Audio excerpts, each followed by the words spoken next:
Hi guys, this is gsn.com and I'm here with the first 200 megapixel camera phone, the Motorola Edge 30 Ultra, for a full review. Now, if you live in China, you may know this handset as the Motorola X30 Pro. Here we have the 200 megapixel sensor, which comes from Samsung. It's an ISOCELL HP1 and it's the precursor to the one you're going to see on the Galaxy S23 Ultra next year.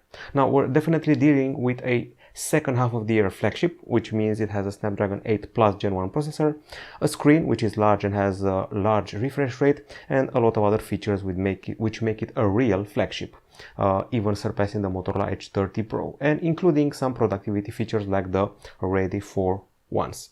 The price is 899 euros, and let's start the review. Now, the phone only comes in two colors. There's the black one, which is pretty sober and serious, and there's also a white one, which feels a bit off if you ask me. The color choices of the back and the camera area on the white version are a bit questionable.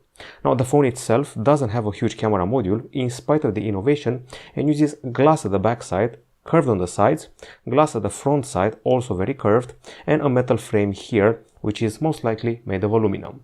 We got Gorilla Glass 5 protection at the front side, and also Gorilla Glass 5 for the back side of the handset.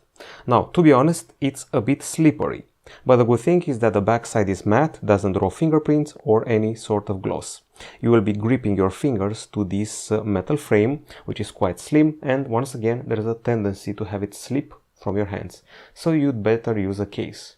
If you want measurements, 8.4 millimeters in thickness and just 1 gram shy of 200 grams. I would say it's pretty easy to wield on account of it being very narrow and long, much like the first Motorola Edge generation, which it actually feels like a throwback to. Okay, so definitely a sober design, a more serious approach, and not a big fan of the curvature of the screen because I love gaming, and gaming on curved screens is not excellent. Now, speaking of screens, the panel we have here, this panel is a OLED 6.67 inches in diagonal with, I would say, a surprisingly Full HD Plus resolution. No love for 2K this time, but at least it has 144 Hz refresh rate and HDR10+. Narrow bezels, Gorilla Glass 5, and curved bezels, I would say, yet again, but I'll let the talking be done by this video here. Okay, so it's an immersive panel for sure. The punch hole doesn't bother me. It's definitely bright and crisp. It's got all the appeal of an OLED panel, wide view angles, of course, wide dynamic range, and a wide range of colors in general. The contrast is solid in full sunlight, even though not as solid as a Galaxy S22 Ultra 1. So, one of the best screens this year when it comes to Motorola phones. I would even say that it's perceived as being better than the one of the Motorola Edge 30 Pro, and the pixels have a pentile matrix arrangement, while the brightness is measured in lux units, and we achieved 635 lux. It's an excellent result. It's above the Realme GT2 Pro, above the OnePlus 10T, which has the same CPU, and above the Xiaomi 12 Pro. It's actually below the Motorola Edge 30 Pro, but not by a lot. Even though in real life it feels a bit brighter, and it's below the Oppo Find X5 Pro and the Galaxy S22 Plus. There are some settings here and there for this panel which lets you enjoy the experience. We've got adaptive brightness, we got a dark theme, font size, display size, and of course the colors, which can be set to natural, saturated, and there's also a color temperature slider here. The refresh rate can be set to auto, 60 or 144 Hz. I would have loved to see 90 here as well, or maybe 120 Hz. Now, if you go further, we go inside the phone and we find a familiar friend, Qualcomm Snapdragon 8 Plus Gen 1. Also seen recently on the Asus Zenfone 9, ROG Phone 6S, OnePlus 10T, and a few other phones. We're lucky enough to have here a pretty well-spec'd version with 12 gigs of RAM, LPDDR5, and 256 GB of storage, UFS 3.1. No microSD and also zero lag we encountered on this phone. No matter which games we ran, even good old Genshin Impact did not make it flinch one bit or even drop frames, so that's pretty nice to see. Also pretty fine cooling here. Now, speaking of performance, we have benchmarks, we have them here, and I think it's time to show them to you. We start off with Antutu 9, where as you can see we're placed on the 4th spot We beat the Vivo X80 Pro, the Xiaomi 12 series. We only got beaten by the Nubia Red Magic 7S Pro, Zenfone 9 and the ROG Phone 6 Pro. It crosses the 1 million point mark, which is important. In Geekbench 5, in the multi-core subtest, we're on the third spot, just below the iPhones from last year. We're beating the Zenfone 9, Nubia Red Magic, the latest version, and the ROG Phone 6 Pro. I would say we can even fight the iPhone 14 on equal terms, having seen its benchmarks recently. When it comes to 3D Mark, here we are on the second spot, very close to the Zenfone 9, which some people may accuse of cheating with a high performance mode. Well, it also surpasses Nubia Red Magic 7S Pro, Zenfone 7 Pro and a lot of other ASUS phones in this top 5. It's definitely a powerhouse of a phone, a heavy hitter, with huge benchmarks and the promise of a future-proof life. You're probably wondering how the temperature is considering all this high performance. When it charges, it gets to 47.5 degrees Celsius. It's a bit hot, it's quite hot, but you will not hold the phone in your hand while it's charging. When it comes to the benchmarks, 39.2 degrees Celsius is actually pretty decent. Most flagships we test go past the 40 degree mark. When it comes to games, I'm actually surprised to see 35.7 degrees Celsius even in Genshin Impact. Now that we're done with the performance, and I would have to say this is one of the most powerful phones of the fall, we go to the battery. 4610 mAh unit with a 125 watt charge support on wire and with a bundled charger, plus 50 watt wireless charging and even reverse charging. Just so you know, the Motorola Edge 30 Pro had a bigger 4800 mAh battery. But this smaller one here actually delivers. Check it out. Video playback, we did a video playback test and achieved 20 hours and 33 minutes. It's an excellent result, going above the Xiaomi 12 Pro, ASUS Zenfone 9 and Vivo X80 Pro. It stays below the OnePlus 10T, Oppo Find X5 Pro and the ROG Phone 6 Pro. Now this is video playback. When it comes to continuous usage, we simulated it using PCMark, the famous app. We achieved 15 hours and 42 minutes. Once again, a solid result, above the Oppo Find X5 Pro, OnePlus 10T and the Galaxy S22 Ultra. However, it's below the ASUS Zenfone 9, the Xiaomi 11T. The charging is possibly the best aspect. It's third place, as you can see here, just behind OnePlus 10T and the Realme GT Neo 3 150 watts. It takes 21 minutes to go from 0 to 100%. And after 15 minutes, you're at 74%, and after 5 minutes, you're at 35%. Not a bad package, not bad at all. And now let's talk about acoustics. Okay, so when it comes to acoustics, we don't have an audio jack. We have this slit here for the bottom speaker and this one here for the earpiece, which also doubles as the, well, other speaker. Motorola is pretty generous and provides us with a Dolby Atmos app with the following profiles: smart audio, music, movie, game, podcast and custom, and you can actually go ahead and customize your experience with a graphic equalizer with 10 channels, extra bass, extra treble, surround virtualizer and even a volume leveler. Now let's actually listen to a tune here. So the bottom speaker is doing all the heavy lifting, since if I cover the top one, the experience doesn't change very much, but if I cover the bottom one, it definitely changes a lot. Now the back vibrates quite a bit. The volume is, I would say, pretty generous. However, you may hear some distortion if you're listening to heavy metal. Good voices all around, decent bass and nice high notes. You definitely need to tweak that equalizer a little bit to get total satisfaction. Keep in mind that distortion may appear at top volume. Now, the decibel meter tests weren't that impressive. I mean, 77 decibels toward the top speaker using a sample and 83.4 decibels at the bottom using the same acoustic sample. Now, having said that, the bottom result beats the Galaxy S22 Ultra, OnePlus 10T and the ASUS Zenfone 9. It's below the Motorola Edge 30 Pro and the Xiaomi 12. When it comes to gaming, I'm actually more impressed. 103.9 decibels, above the ASUS ROG Phone 6 Pro and the Motorola Edge 30 Pro. We're below the ZTE Axon 20 and the Nokia 8.3, but as you can see, there aren't many 2022 flagships which are above this model. Now, as far as the camera is concerned, I'm going to go to a white background to show you the cutout for the 60 megapixel selfie shooter, the same one, fixed focus from the Motorola Edge 30 Pro. It combines 4 pixels in one, and at the back side we have the star of the show, 200 megapixels Samsung ISOCELL HP1. It combines 16 pixels in one, achieving a 12.5 megapixel shot with a huge 2.56 micron pixels, f1.9 aperture, optical image stabilization, and also face detection autofocus. That's the main camera. Here we have the dual LED dual tone flash, and just so you know, this sensor measures 1.22 inches.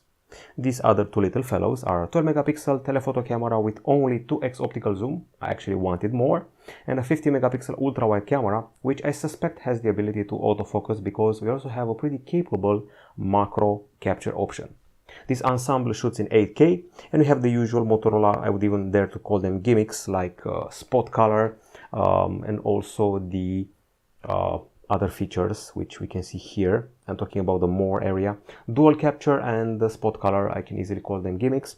We have the full 200 megapixel shots which occupy 30 megabytes, by the way. This is the pro area. You can take a raw capture. This is the portrait mode. There's also photo, of course, video. You can go up to 8K and you can mess about with the options here. Slow motion goes up to 960 frames per second. Having said that, the gallery is still fresh in my mind. I did the photos today. I captured all of them today. So let's have a look. Okay, so there are about 300 photos here. I'm going to start with the daytime gallery and I'm going to focus on the things I like and then my dislikes. Now, the one dislike I'll mention from the start is the way the sky is captured, particularly on the ultra-wide camera. As you can see, there are many highlights here which are too bright compared to reality. Now, I would actually have to say that from all those three cameras, is the ultra-wide one which messes up sometimes. In general, things were fine, color-wise and detail-wise. However, just like the first generation 108 megapixel camera, the third generation 200 megapixel camera stumbles when it comes to close-ups. I mean, yes, we can achieve some beautiful macros, but it takes a few attempts. Now, the sky didn't exactly make me happy with its hue most of the times, and to be honest, I deactivated the HDR auto mode to try to keep things more legit, more realistic, and things were actually a bit better following that. Once again, the colors are great. I have no complaint here. They're comparable to any other flagships you want from the year 2022, but it's the focus that's a bit hit and miss when you get really, really close. Now, the selfies. The first selfies are baby face. They're taken with the beautify option on. I actually deactivated it and went for a more rugged look. You can see the bags under the eyes, every thread of hair, every pore. After all, we're working with 60 megapixels here. It handles the scenery very well, and it has to be one of the best fixed focus cameras I've seen on a selfie shooter lately. The bokeh is also very well done. It managed to cut everything behind me in a perfect fashion, highlighting my white beard hairs. Now we have colors, folks, and boy, can we enjoy them. So, a regular shot. This is the ultra-wide shot, and from what I know, this should be the 200 megapixel shot. And from what I can see, it takes up 62 megabytes of space. The 30 megabytes I mentioned before were on a blank shot. You have a lot of details and colors here, and since we're working with so much 200 megapixels, we can zoom in like crazy, and that's the main achievement of the device. Okay, so we go further because we have even more shots. You get the main idea. Excellent color calibration and a lot of detail. I love the blue hue here. I would say that blues are particularly favored by this camera. However, I did notice a weak point here. The sun went in the clouds at some point, and as you can see, there's a slight purple tint happening here, particularly on the ultra-wide camera. And since we just have a mere 2x optical zoom, we're actually relying on the main camera to zoom in up to 10x and provide better than usual digital zoom results. Okay, so this is a beautiful scenery in the park. I'm happy with the results, even though the images are a bit narrower than I expected, even in the ultra-wide scenario. So you may want to switch to the 16:9 aspect. Speaking of aspect, I actually played about with the aspects of the selfie camera, and things are once again pretty solid. I'm very happy with what the selfie camera achieves. I actually could have predicted that, having the same camera as the Motorola Edge 30 Pro, which was quite solid in that regard. Even more colors here. We're playing with the dual capture option, which is a gimmick but maybe useful for tourists. When everything's said and done, we have one of the better cameras of the autumn 2022. It's superior to the one of the Galaxy, of the OnePlus 10T, for example. I would even say that it can easily fight the big ones from this year, the Xiaomi 12 Pro, Oppo Find X5 Pro, OnePlus 10 Pro, even the Galaxy S22 Ultra, even though it's not comparable when it comes to the ultra-wide camera and the zoom. That's where it's lacking. I would say there are only 2 points lacking here, some aspects of the ultra-wide camera and the close-ups. Aside from that, I'm happy with everything, particularly with the colors, the details and the selfies. These are the daytime shots. Now let's talk about low light. Okay, now let's talk about the low light pictures taken with this flagship. So first things first, I have to say I am amazed by the results achieved here. I would even put them on par with the Galaxy S22 Ultra, which is no small feat. Everything is very crisp, very clear. Sometimes you feel as if you were taking photos during the daytime. The camera is very, very light hungry and thus it will achieve excellent pictures even without using the night mode. And even the ultra-wide shots are pretty decent, and this is the zoom ability in, well, digital zoom conditions. Some other shots here. Lovely reds captured at these tables here in the center of a western Romania town. And here we have some other shots. Check out the way the light is distributed here. It's a pretty uniform lighting. There's no exaggeration of the light sources, and the halos are quite fine in the areas where they're present. And also a lot of detail. I don't see much noise here, so definitely one of the better phones from the second part of the year as far as the low light pictures are concerned. Actually, top 3 material if you ask me. When everything's said and done, I think we're done with the pictures and we can definitely discuss the videos. We have quite a few of those here. Now, 19 clips, that's what we have here, so let's take them one by one. Okay, so we're going to start with a bit of color here. Actually, a lot of color, as you can see for yourself. To be honest, there is a bit of oversaturation going on, particularly in the sky area. Vegetation not so much, which is a good piece of news. There's something that all the videos I capture have in common. The balancing act. I'm talking about the fact that the camera tries to stabilize the image by doing something like this. It's as if I was on a boat and it was trying to stabilize the horizontal line. That's something which is always trying to do. Here is the first stabilization test without any sort of special stabilization option activated and only in Full HD. To be honest, not very impressed. I can feel every step, left, right, but at least there's no trepidation and vibration of the image. Honestly, I was actually impressed by the 4K video capture with the selfie camera. It's definitely vlog worthy, quite a lot of details, decent focus, and I love the texture and how expressive the eyes are. Further than that, we have this video here which is very crisp and detailed. However, I did notice some refocusing. If I remember correctly, this should be one of those 8K videos with a lot of detail, but once again, that balancing act trying to achieve perfect stabilization.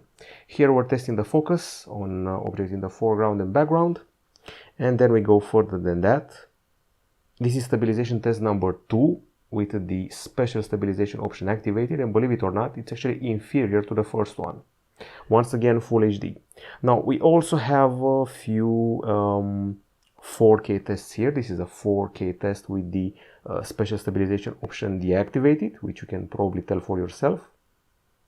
I mean, it's not bad, but I've seen better on other phones, other high-end flagships this year. At least there's no trepidation. And now the exact same scenario, only this time we're actually using the stabilization option. As you can see, it gets rid of the whole left, right thingy. Okay, and I actually played about with the spot color option. I usually use it in photo mode. This time I used it in video mode. It's a cool gimmick, but I'm not sure who's going to use it. And I also applied the whole dual video thing with the front camera and the back camera filming at the same time. Now, overall, the camera films quite nicely as far as details are concerned, clarity and so forth, but it's closer to the second tier flagships like Oppo Find X5 Pro, Xiaomi 12 Pro and OnePlus 10 Pro rather than the Galaxy S22 Ultra. And we also have a night video here. I mean, it looks fine, but if you're panning fast, there may be a slight ghosting effect, so there's that. The colors are on point, some streetlight halos feel a bit big, and stabilization is, I would say, just decent when walking around. It's not something memorable, this low light video. So overall, I'm most impressed by the selfies, by the details of the main camera photos, and also the nighttime pics. Now let's talk about connectivity. Now this one is a dual SIM phone which provides you with 5G connectivity, also Wi-Fi 6E and Bluetooth 5.2. There's GPS dual band here, and of course there's also NFC for your payment needs, contactless payments, that is. At the bottom we have a special kind of port, USB-C 3.1 with DisplayPort 1.4 support. It can output video signal for the Ready For feature. The calls were pretty loud and clear, and I expected nothing less from the company that invented the mobile phone in the 80s. Now when it comes to the connectivity, we have a speed test here, so let's see how the results went there. Speed test is an application from Ookla, and it's basically the standard when it comes to testing connectivity speeds.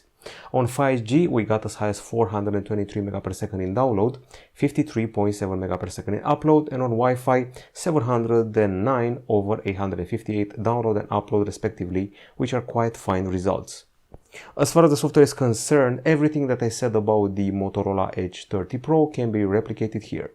It's Android 12 with MyUX on top of it, and MyUX goes something like this.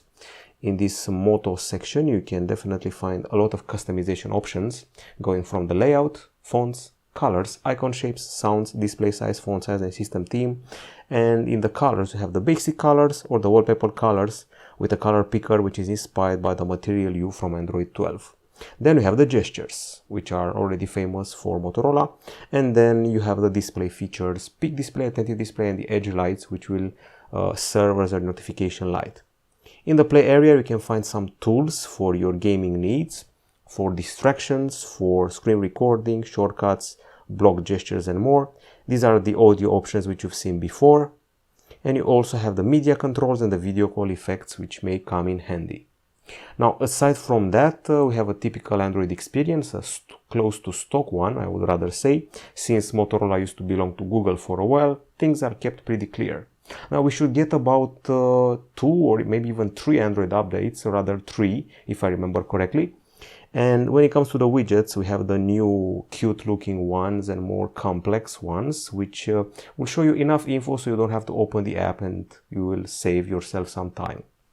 Now aside from that, we have a pretty fast fingerprint scanner, so if I were to block the camera here, I would use the fingerprint scanner here, and I can also use the face unlock, which I just did. So these are the options for security. We also have the privacy dashboard, which will reveal which resources were accessed by a variety of apps over the past 24 hours. And you can see the other permissions here as well. There's a permission manager as well there. This is the security area, fingerprint, face unlock, and PIN, digital well-being, and parental control. And if you're on productivity, there's the Ready For app here, so you can connect to a PC or tablet, turn this phone into a webcam, do a bunch of app streaming, and also use a whole mobile desktop thingy. You should be required to install an app on your PC to make everything work. Then you have this option, TV or display. This is the classic Ready For. You can connect to a TV or display via Miracast wirelessly, or via HDMI to USB-C cable. And these are the 4 options you're getting. You're getting the multimedia playback, you're getting duo or other video calls, you're getting gaming with a controller attached to the phone, or desktop with a mouse and keyboard connected via Bluetooth to the same phone, simulating a desktop environment. You can even use the screen of the phone as a trackpad and navigate around the interface. So that's about it. Okay, so not many apps pre-installed. There's not much bloatware here, which I'm happy to inform you. I would say that that's about it. That's everything you need to know about the handset. And I think it's high time we talked about the verdict and conclusion for this device. But before that, I would like to remind you where we're at. This is gsmron.com, just so you know. Okay, so as usual, for a verdict of the Motorola Edge 30 Ultra, we have pros and cons. On the pro side, a very bright screen, which is immersive and has an excellent contrast. The phone is narrow and long, which makes it comfier to use. It's also one of the cooler phones, even in intense gaming. It has a very high performance CPU going past 1 million points and Antutu. It has a long battery life, perhaps even more so than the first half of the year flagships with the other Snapdragon CPU predecessor. very fast charging, the fastest Motorola has ever known, a revolutionary 200 megapixel sensor with a lot of detail, excellent nighttime photos, and capturing a lot of light during the nighttime, surprisingly good selfies from the 60 megapixel front camera, and a Ready for definitely helps with your productivity needs, while MyOS keeps things, well, customizable. Those are the pros. On the cons, I would say it's a slippery phone. Be careful with it, don't drop it. It's curved at the back and curved at the front, so you better use a case. I would also have to say that the zoom is a bit underwhelming compared to the other cameras out there. We're just happy with 2x optical zoom, and aside from that, it compensates from the main camera, but it may not be enough for purists. The ultra-wide camera feels like a lesser affair than the other ones, especially when it comes to some colors like the one of the sky. The speakers aren't exactly well balanced and they're not exactly record-breaking. I also noticed that when panning, there's an overcompensation with the stabilization. I wished we would have seen Android 13 here, even though that's not happening right now on any other brand. And there are some hiccups, to be honest, when handling large files. I'm talking about those 60 megabytes large photos that I've taken with a 200 megapixel camera.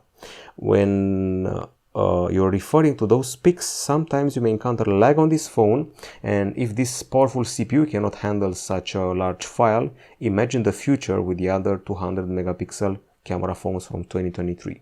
I guess we'll have to wait and see. Okay, so I would say that's about it, and also there's that YouTube bug which makes the YouTube app offer a different brightness compared to regular brightness, and a colleague of mine actually used face unlock on this phone, set it up, but being a very bearded fellow, his face was not recognized. So that's about it as far as the cons are concerned. Okay, so in a nutshell, it's a sober phone meant for productivity, but also gaming, and also innovates via the 200 megapixel camera. I would see this in the hands of a 20-something person who has finally found a good job and takes a lot of selfies and travels with city breaks every weekend, perhaps. Now, it's a great achievement that you can use it for gaming and not experience overheating. This camera itself is a great achievement, but more in details and low light. Stabilization didn't exactly convince me that much. And also close-ups were a bit hit and miss.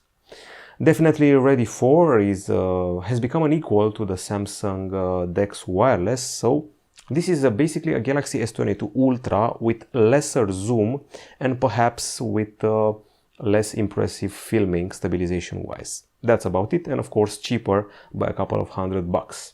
That's it from gsno.com. This has been the review of the Motorola Edge 30 Ultra, the lesser rival of the Galaxy S22 Ultra in zoom and parts of the video capture. That's it from us. Goodbye.